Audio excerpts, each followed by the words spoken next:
इस वीडियो में मैं शेयर करने वाली हूँ कुछ ऐसे टिप्स जो आपके कॉन्फिडेंस को बूस्ट करने में मदद करेंगी। तो वीडियो को एंड तक ज़रूर देखना। Number 1, kill your negative thoughts and think positive.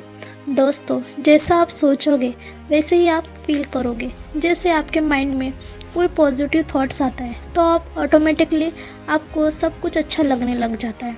सिर्फ अपने बारे में ही नहीं बल्कि हर एक चीज़ के बारे में। एक ऑप्टिमिस्टिक अप्रोच रखने की कोशिश करो। आपके साथ इतना गलत क्यों हो रहा है, मुझ में क्या कमी है या ख़राब क्यों है, इन सब से अच्छा है कि आप उन चीज़ों पर फोकस करो जो अच्छा है और आपको पॉजिटिव वाइब देता है। कुछ ना कुछ प्रॉब्लम्स या नेगेटिव तो हमारे साथ होता ही रहेगा हमेशा, बट ऑप्टिमिस्टिक वही लोग होते हैं जो बुरी सिचुएशन और नेगेटिविटी को एक्सेप्ट करते हैं और अपने माइंड को पॉजिटिव रखते हैं। Number 2, dress nicely. ये एक बहुत ही सिंपल तरीका है अपने बारे में अच्छा फील करने का।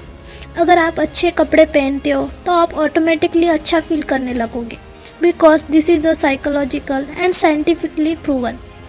अब यह ड्रेसिंग नाइसली का मतलब यह नहीं कि आप महंगे महंगे कपड़े खरीद के पहनने लग जाओ, बल्कि आपके पास जो भी कपड़े हैं उनमें से आपकी favourite shirt, dress, top, jeans या शूज़ जो आपको बहुत ज़्यादा पसंद हो। आपके कपड़े आपके बॉडी शेप के हिसाब से परफेक्ट फिट होना चाहिए। लूज़ या टाइट दोनों ही लुक को ख़राब कर देती है। और दूसरी बात, कलर कॉम्बिनेशन पर ध्यान देना। एक अच्छी सी वॉच या इयररिंग्स अपने आउटफिट को सूट हो, और सबसे इम्पॉर्टेंट, जो भी पहने उसे कॉन्फिडेंस के साथ कैरी करें। जब आप कॉन्फिडेंस रहते हो तो आपका लुक और भी अट्रैक्टिव लगता है। वह पहने जिसमें आप अच्छे लगते हो। देखना, आपका daily self confidence immediately boost हो जाएगा। नंबर 3, लर्न टू से नो। दोस्तों, कभी कभी हमें ना कहना ज़रूरी होता है। ना कहने का मतलब यह नहीं कि आप बुरा सोच रहे हो या बुरे बन जाओगे, बल्कि ये आपकी सेल्फ रिस्पेक्ट को बूस्ट करने में मदद करेगी। याद करो, आपने लास्ट टाइम कब किसी को ना या नो बोला था? जब आपको किसी ने बहला फुसलाकर आपसे कोई काम ना कराया हो, बल्कि आपने खुद अपनी मर्जी से अपना डिसीज़न लिया हो और आपको जो चीज़ पसंद नहीं है आपने हिम्मत करके उस चीज़ के लिए ना कहा हो। किसी भी काम या पर्सन को ना बोलने से आप ब्राइट से बढ़ जाते हो, जो आपके सेल्फ कॉन्फिडेंस को बढ़ाता है। पर आपको हर किसी को नो नहीं बोलना है, बल्कि आपको लगता है कि मैं नहीं करना चाहती हूँ, मेरा टाइम वेस्ट करेगा या यह काम मेरे बिना भी हो सकता है, तो आपको नो बोलने से पीछे नहीं हटना चाहिए।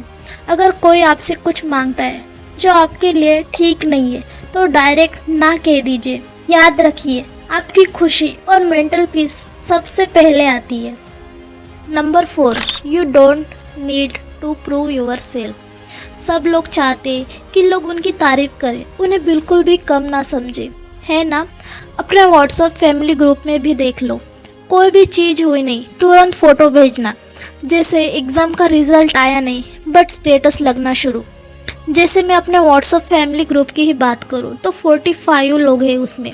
मान लो किसी ने अपना बर्थडे सेलिब्रेट किया, अब वो पिक्चर भेज रहे हैं और सबको बता रहे कैसे उसने एक बहुत बढ़िया पार्टी ऑर्गेनाइज की, उसे किस किस से क्या क्या गिफ्ट मिले हैं, और फिर एक के बाद एक कमेंट्स और तारीफ़ें।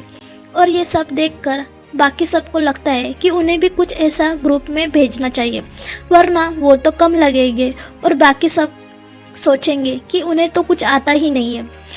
और सच में जब तक मुझे रियलिटी नहीं पता थी तब तक मुझे भी ऐसा ही लगता था कि ये बहुत इम्पोर्टेंट है, क्योंकि स्टार्टिंग से माइंड में यही फिटेड था कि जो दूसरे लोग कर रहे हैं वो बेस्ट है, और अगर आप भी वैसा ही करोगे तो आपको भी अप्रिसिएशन मिलेंगी।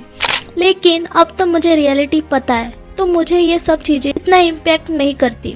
लेकिन एक बार आप ज़रूर सोचना कि क्या यह सच में ज़रूरी है। अगर आप मुझसे पूछोगे तो मेरी नज़र में तो सीरियसली बिल्कुल भी नहीं। यह सब एक अननेसेसरी प्रेशर है जो हम अपने ऊपर डालते हैं, और मैं आपको भी यही कहना चाहूँगी कि किसी को आपके बारे में क्या कहना है वो उनका मैटर है। आपको अपने आप को प्रूव करने की ज़रूरत नहीं है। Number 5, nobody cares. सबसे इम्पोर्टेंट बात, लोग आपके बारे में क्या सोचते हैं, इससे आपको कोई फ़र्क नहीं पड़ना चाहिए। एंड यू नो, सच तो यही है कि कोई आपके बारे में इतना सोचता ही नहीं है जितना शायद आपको लगता है कि लोग आपके बारे में सोच रहे हैं, क्योंकि सबकी लाइफ में अपनी प्रॉब्लम से सोचने के लिए और वो उसी में बिजी रहते हैं। आपकी छोटी मोटी गलतियों पर किसी का ध्यान नहीं है। Confidence playlist. Last one but my favourite. क्या आपको पता है म्यूज़िक का हमारे इमोशंस पर कितना बड़ा इम्पैक्ट होता है? जब हम सैड सॉन्ग सुनते हैं तो बिना किसी रीज़न के भी सैड फील करने लगते हैं, और जब हम मोटिवेशनल सॉन्ग सुनते हैं तो एकदम ऐसा फील होता है कि आप तो कुछ भी कर सकते हैं। सो क्रिएट अ मोटिवेशनल प्लेलिस्ट।